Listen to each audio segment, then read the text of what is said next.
Questions. Magkano daw ang reservation kapag gusto mong kumuha ng property sa Pag-ibig?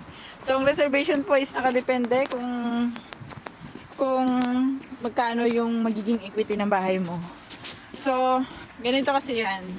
Minsan 5,000, minsan 10,000, minsan 15,000. Depende yan, no? Meron bang makukuha na nasa worth 3,000 lang? Yes, meron.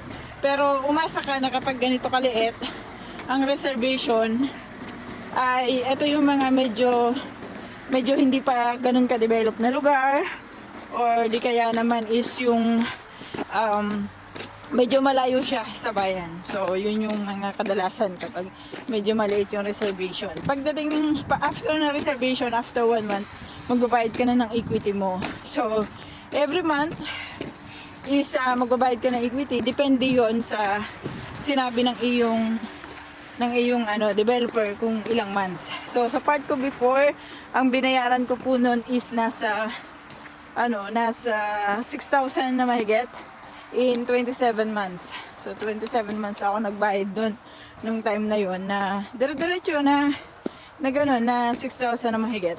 Then after nun, titigil ka muna guys ng pagbabayad hanggat hindi siya na-turnover kay Pag-ibig.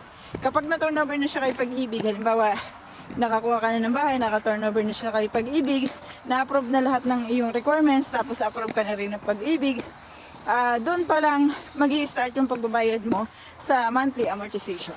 Magkano ang monthly amortization? Depende ito sa computation ng iyong monthly. So meron tayong tinatawag na 5 years, 10 years, 15 years, 20, 25, and 30 years.